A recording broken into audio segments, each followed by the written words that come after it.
Akkam jirtu hordoftoota Daandii Akaadaamii Saayinsii Naannoo Kutaa Shanaffaa paartii sadaffaan deebinee jirra jechuudha. Kanaan dura paartii tokkoffaa fi paartii lammaffaa ilaaluun keenya ni yaadatama.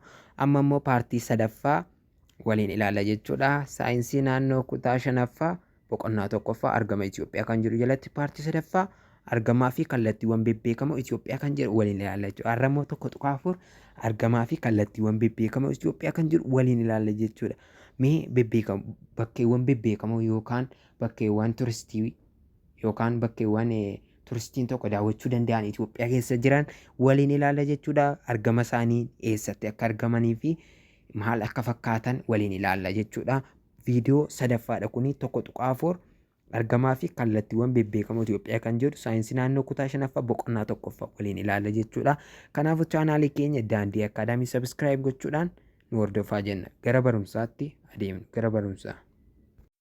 Akkuma nama isinitti hime jechuudha. Argamaa fi kallattiiwwan bebbeekamoo Itoophiyaa. Bakkeewwan bebbeekamoo tokko tokko amma Itoophiyaa keessa jiru hiree eessatti akka argamanii fi kallattii isaanii waliin ilaallaa jechuudha.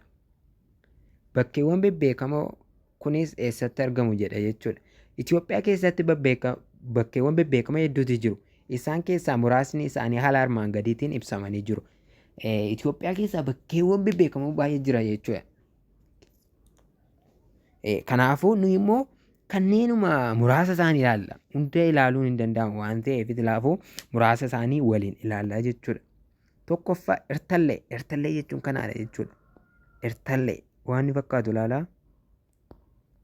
Baay'ee nama sodaachisaa.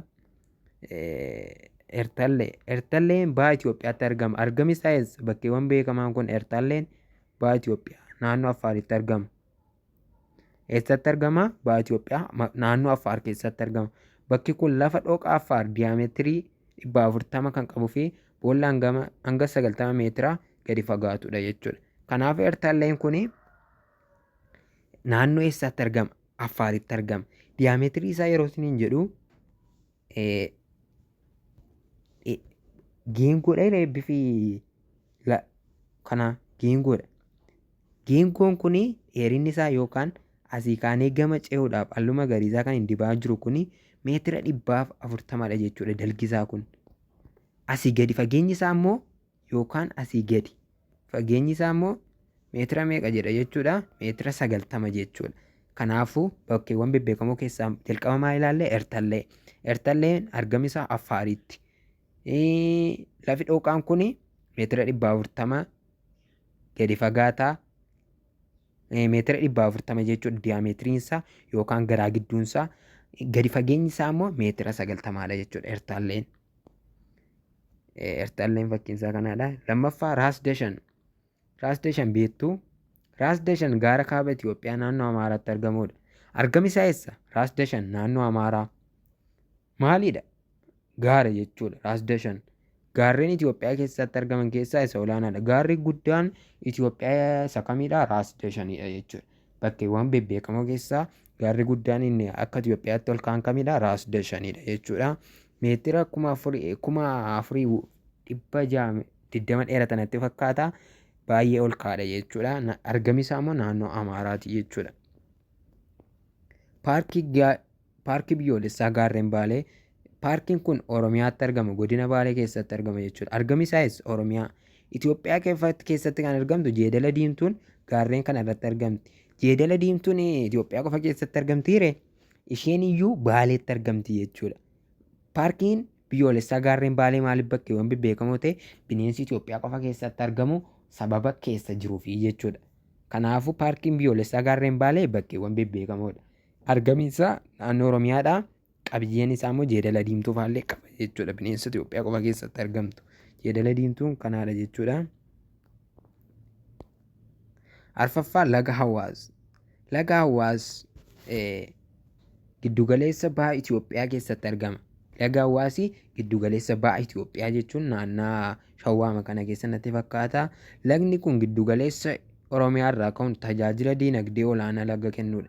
Lagni Hawaas biyya keessaa osoo hin bahin marsee tajaajila erga kennee booda hanga Jibuutii fi Itoophiyaa gidduu cirracha Affaarii fi hara Aabbee keessa seenee hafa. Lagni guddaan amma na ga'u amanuuf kan isinitti ulfaatu bakka ga'umsaan qabu cirracha keessatti badee hafa lagi Awwaas. Kana qabadhaa jechuudha. Lagdi Itoophiyaa keessaa ka'ee Itoophiyaa keessatti immoo liqinfamu yookaan gadi xuuxamu cirrachaan dhugamu laga kamidha?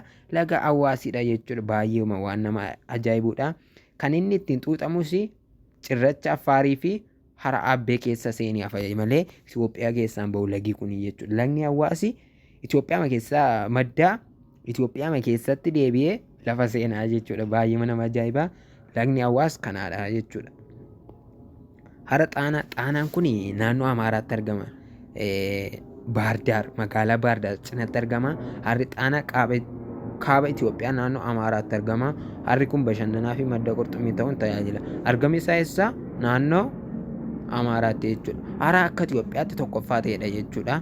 Kanaan baruu qabdu jechuudha. Harri Xaanaa jechuudha. Paarkii biyyoolessaa Oomoo. Paarkiin biyyoolessaa Oomoo naannoo kibba Itoophiyaatti argama. Argamni isaa eessa? Kibba Itoophiyaatti argama jechuudha.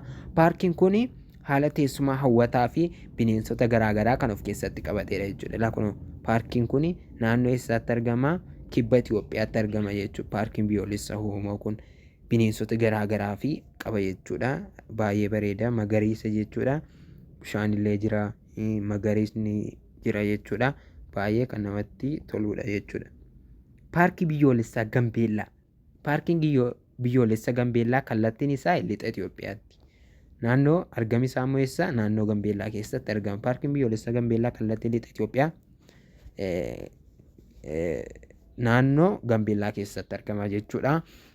Paarkii kana keessa bineensota bosonaa garaagaraatu argama. Bineensota kana keessas gafarsi isa tokkodha. Paarkii biyyoolessaa Gambeellaa keessatti maaltu argama ree? Gafarsi jira jechuudha. Kallattiin isaa lixa Itoophiyaa. Itoophiyaa irraa kallattii lixaatti argama. Naannoo kam keessatti argama? Argami isaa immoo naannoo Gambeellaa keessatti argama jechuudha. Gafarsi jechuun kunoo kanaadha. Beektuu wal duukaa yaa'u jechuudha. Oomaadhaani. Kun Gambeellaadha jechuudha. Paarkii Gambeellaati. Bakkeewwan bebbeekamoo Itoophiyaa tarreessuun argama isaanii ibsedha. Gilgaala kana ofii keessaniin hojjedha. Paartii 1.4 barumsa keenya 1.4 xumurree jirra jechuudha. Kanaafuu barumsa paartii arfaffaadhaan amma walitti deebinutti nagaan naaf turaa isiniin jedha. Chaanaalii keenya sabskiraayib godhaa. Barumsa paartii arfaffaa yookaan paartii xumuraa boqonnaa tokkoffaa kan boqonnaa tokkoffaatti xumurru 1.5 kaartaa kaasuu fi sirna argama addunyaalessaa yookaan GPS kan jedhu waliin ilaala jechuudha. Barumsa keenyarraa xumurree jirra jechuudha. Guddaa galatooma. Dubbisaan isinii jechuu barbaada. Haayilaayitii masaayoon isinitti ibse paarkii biyyoolessaa Gambeellaa naannoo Gambeellaatti argama. Paarkiin biyyoolessaa Oomoo kibba Itoophiyaatti argama. Harri Xaanaa naannoo Amaaraatti argama. Lagni Awwaas Oromiyaa irraa ka'aa Itoophiyaa keessatti xuuxamee hafa. Paarkii biyyoolessaa Gaarren Baalee Oromiyaa keessatti argama. Jeedalli Diimtuun Itoophiyaa qofa keessatti argamtullee achitti argamti. Gaarri yookaan gaara Raas Dashan jechuudha. Kan waliin ilaalle naannoo Amaaraatti argama.